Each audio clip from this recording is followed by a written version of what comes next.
honorable members of County Executive Committee, honorable members of the County Assembly, the Queen's Counsel, Mr. Rodney Dixon, the legal team led by Kiprono Posek, members of the Fourth Estate, ladies and gentlemen. Thank you all for coming here today to be with us at the conclusion of some very important meetings for our case against the British government for crimes which were committed against us during the colonial period in Kenya. The legal team joining me here today have traveled from London, The Hague, and Nairobi in order to complete this next step in our important case. They are Rodney Dixon, QC, Anne Colon, and Joel Kiprono Posek. They have been working tirelessly for the many Kipsigis and Talai victims who suffered many terrible human rights abuses at the hands of the British colonial government and whose land was stolen. We are also joined by representatives of the survivors of these crimes, Mr. Dixon Kiprono, Mrs. Evelyn Ruto. This week, we concluded the next process in our journey, which was a meeting between the UN Special Rapporteur on the promotion of justice, truth, reparation, and guarantees of non-recurrence, Professor Fabian Salvioli from Argentina, and a number of Kipsigis and Talai survivors who were invited to give their testimony to the rapporteur. The survivors showed amazing courage to retell their stories to the rapporteur. I must thank each and every one of them who has been able to tell his or her story over and over again, despite having to relive the terrible trauma of what they went through under the British colonial government. I myself, as many of you know, a family who also suffered through this and whose land was taken from them. And so this case is very important to me. I will allow our legal representatives to explain where we are with the case and what will happen next, but I just want to describe how we got here today. It has been many years that our people have been trying to get justice for the terrible things that were done to them. We have tried different ways of asking the British government to acknowledge the crimes that took place under their colonial rule, and we've been ignored by them so many times. But we cannot ignore the truth, that too many of our people suffered unbelievable cruelty and hardship under British colonial rule, and the effects of this are still being felt today. I feel a new energy and hope now that the UN Special Rapporteur has met with our team and heard from the survivors firsthand what they suffered. Their suffering cannot be ignored when it is so clear to see. For too long, the British have gotten away with the terrible atrocities that were committed during the colonial period. And although this is not the final step in our case, it is a very important one. It is the first time any people from anywhere in Kenya have had their case heard by the UN for crimes committed by the former colonial government. If the international community decides to support our case, I imagine it will be even more difficult for the British government to ignore our request to meet with them. I thank you all once again for coming to hear about our case today, and I will now pass on to our legal team who will explain the next step. The victims of colonial crimes from Kericho. We have, of course, been asking the British government to hear from the victims for many years.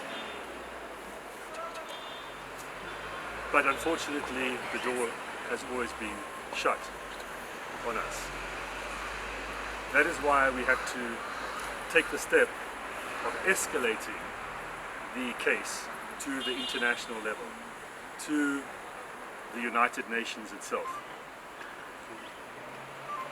The attempts to find justice in the courts in the United Kingdom were prevented.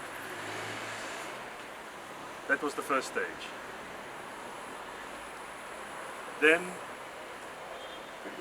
the attempts to find justice through engaging and meeting with the UK government and seeking to mediate a solution were rejected. That was the second stage. We continued to try, but in the end we had to take this third stage of going to the United Nations itself to present the evidence there and to urge the United Nations to use all of its powers to get the British government to bring justice in this case. So that you fully understand the procedure in summary terms, the United Nations and the Special Rapporteur don't have powers themselves to make orders for reparations, compensation, and to ensure that land that is confiscated is addressed and returned. That is for governments to do, in particular the British government.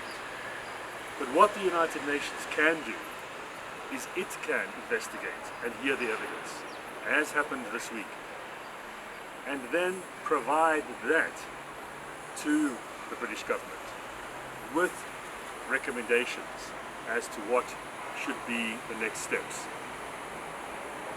The United Nations can facilitate and in many ways act as a mediator because of its standing in the world, because of its expertise, to seek to get those who are responsible for crimes to take action so that they are not swept under the carpet.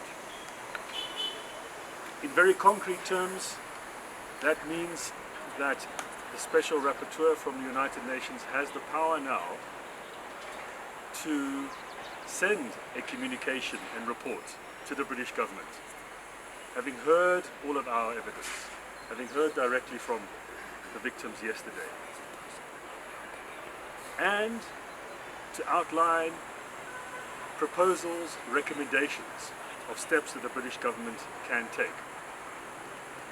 So the United Nations, in very concrete terms, can assist us in opening the door with the British government, so that this isn't forgotten conveniently forever. Yes, the British government can still refuse, even when they get the United Nations communication. But given the obligations that all countries that are members of the United Nations uphold, including the UN Charter itself, it would be very difficult for the British government simply to ignore this stage, to ignore the United Nations and take no further action whatsoever. They would in many ways be a pariah on the outside of international law if that step would be taken. And we would urge them not to, and I'm hopeful that they will not, that this will be the start of a new procedure to finally meet with the victims, meet with the lawyers, and seek to reach a fair solution, one that is in everyone's interests, not just the victims, but ultimately the British government as well, for longer term and better relations with Kenya and its people. This can be a constructive next stage. I've spoken about the 3 stages. The 4th stage could be the one that actually sets everyone free and makes for a much better relation and future with this country. It is an opportunity that should be grabbed with both hands. And we would add to that that in 2021 it is simply impossible for any former colonial government to no longer wish to address past wrongs and pretend that they never happened. We've come to the stage in the history of our world where it simply is not feasible anymore for governments to act in that way. So now is the time to take a new turn and to make it one that will benefit everybody. I should also add that the Special Rapporteur can bring out other reports on thematic issues such as colonialism and how to address past crimes. And we will be making submissions for that to happen as well. There are other procedures that can be followed in the UN which we will also take in the coming months, all to try and ensure that the issue is very high on the agenda and that all of our efforts point towards the British government now engaging with us, finally. These matters can be elevated to the level of the Human Rights Council of the United Nations in Geneva and to the General Assembly in New York that meets, as you know, in September and October. And we will be looking to follow those courses as well. We of course always have court options as a final backup. But we want to avoid that. We don't want to put those who have suffered so much, and you'll hear from some of them today, through that process. We can't wait any longer. Many people are too old. We need to find the solutions now. But we have that in the background, if needed. The victims who testified yesterday, some of them will talk to you today. I should add though that the proceedings yesterday did take place in confidence. That's the protocol of the UN until the communications and reports come out in the future. Then things will be made public and we'll be very happy to address you further then, and we will keep in touch with you each step of the way. I hope that you can support our efforts in the coverage that you give it and the exposure that you provide for these very, very important issues. So for today, we can explain the procedure. We can go through what is coming next. I can answer any questions on that. And you'll hear from some of the victims as well. The proceedings from the last few days are confidential, but I cannot emphasize enough how very, very significant they were. And we were all touched by how much the Special Rapporteur was prepared to dedicate his time to hear.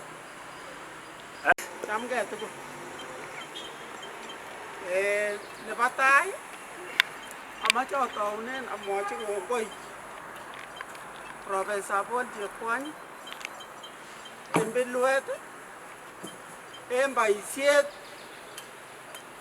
nekikoyai en kokilenyin bo ke nekikobwat Kipsigis ak kotab Talai en nyalilda nekikinyoru anan nekinyor bikyok. Kingen kele tugul kikoit kandoik cheter ak cheter ako mami chi nekikobwat akot agenge kot kobaten kokakoit lakwani kikuren Timbiluet kobwat akulkuldoiyo kot kosopcho bikyok. Moche kewekyi kokwoi tugul ak kimuta kosek okiliekyok tugul. Wekyi kongoi mising Timbiluet, kongoi. Neisibu amache nekoto bikyok tugul chebo Kipsigis ak chebo kotab Talai en kiyokik chebo UN en kaset nekokokoswech en betusiek chekokosirto. Kokoit kikoit komokoswech kandoikab Britain akobo kaseretet nekikinyorunen ichek. Kokiborchigei ako koyan en kenyisiek kimayan en kenyisiek chechang akobo kabwatetab kaseretet nekiseretech Britain. Kiutyenech lakini kongoi amun kakokoswech ako ketesetai komakikuitosigei tugul akoi tun kokas ng'alekyok en oret yukibendi. Kongoi missing kandoikab UN. Thank you very much.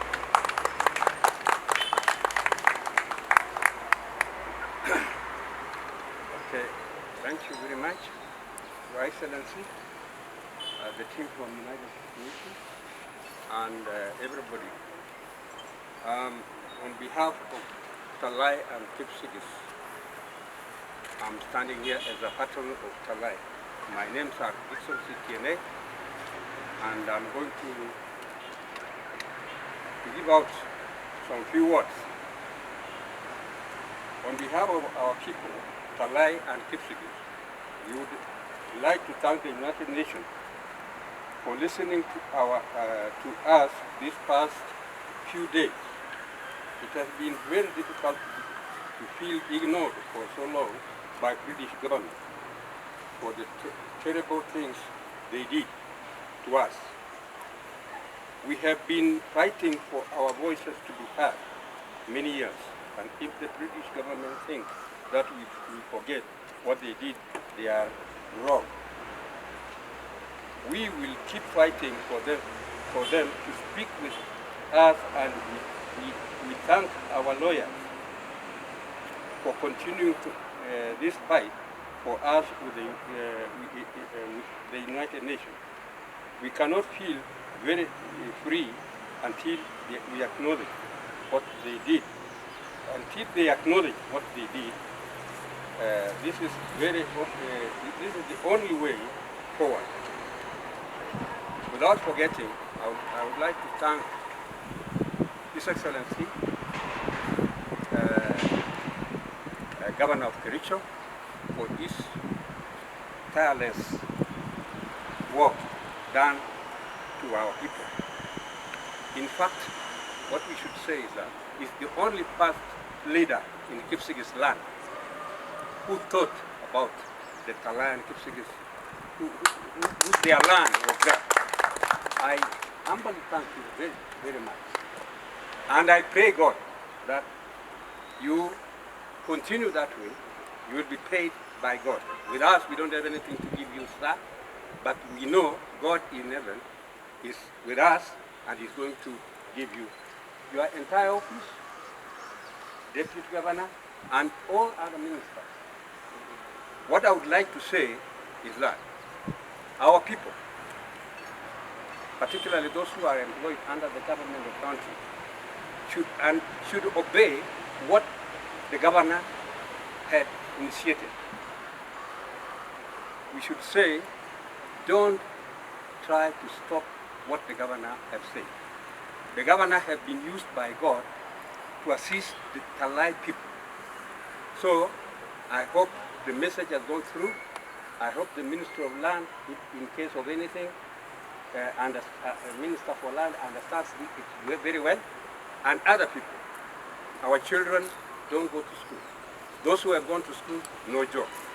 But the governor is trying well, and he has done the best he could to assist us. The major assistance we needed is to get our right, our freedom. In fact, up to now, I usually say we are still under detention, under exile. Because after coming from Guasi to nobody, or British government never gave us a releasement letter. But when our parents were taken to Gwazi, there was a note, there was a letter, which I hope it is in the file of government, that, not governor, Jose, those people never appreciated, never even say anything about us. So I hope Your Honor, sir, and United Nations,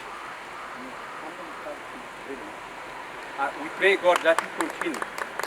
I hope by the end of this year, by the will of God, everything will be okay. I'm supposed to tell my people to don't hurry. When these things are being done in court or anywhere they are doing, be patient. As a leader of Talai, I'm telling my Talai people to persevere, to wait until the government of Kericho and United Nations finishes their work. So we should be patient. Don't listen to anybody saying those are useless, whatnot. This is not a useless thing. Governor tried the best he could, and that is why those who are saying those things were defeated even to do anything. So I thank you all. Thank you very much. My name is Prof. Dixon Sikine. Thank you.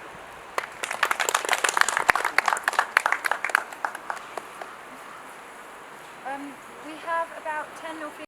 Governor Kericho, Professor Chepkwony, Your Excellency, Madam Kiprono, the Deputy Governor, QC Rodney Dixon, and the legal team, members of the press, ladies and gentlemen. Mine will be quite brief now that my colleague who is leading us in this case has extensively covered a lot of grounds. But just to mention that you can all see the evidence of British atrocities here in Kericho. When you look at this side of the road, you see people who are still suffering because of the vicious circle of poverty. And the other side, you see big-time multinationals who are making huge profits in terms of tea sales from a land that was clearly stolen from the indigenous Kipsigis and the Talai communities.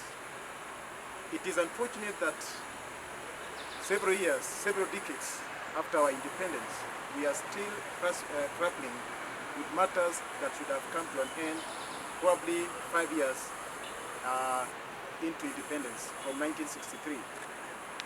But here we are. Yesterday, as this QC Dixon has rightly said, was a big milestone in the ongoing quest for justice for the Kipsigis and the Talai, victims of historical injustices. You are aware that in the year 2019, that was the 1st of March, the National Land Commission of Kenya gave recommendations, and it included the fact that all land that was forcibly taken away from the people should be returned to the people. It also gave a recommendation that since it was not able to cover the many atrocities that was visited on the people during the land grab, because there is still evidence of torture, disappearances of Kipsigis and Talai people. So many people died, houses were burned, livestock were confiscated. It began a journey of poverty to many families. And the National Land Commission recommended that we should take this a step forward. And as we have already been told, we have done as much as we are able to do, and which we continue to do, to ensure that justice will be done to the victims. It is quite unfortunate that the British government, which is one of the permanent members in the Security Council, and which always want to claim to be the custodian of human civilization and human rights, are at the forefront when it comes to unjust enrichment. We know very well that what they did to the Kipsigis and the Talai is not very different from what the apartheid regime did to the Africans. When we got the recommendation from the National Land Commission, even before we started implementing, the multinationals went to court to claim that they were not part of the process. Yet they knew that the process was going on. Yet we know that they really have nothing to say if given an opportunity to explain how they got this land. They were part and parcel of the beneficiaries of the crimes that we are being committed against fellow human beings. And there is evidence all over. One thing that we should comment about the British system is they put everything in black and white. Even when where they are doing wrong, they put it in black and white. If you go to the Kew Gardens archives, you will get a lot of materials explaining how the land was taken from Kericho, explaining how the police and the prisoners were abused to burn houses, explaining the number of goats and the number of cows that was taken away from the people. And yet when you look at the English law, it forbids against discrimination of whatever color.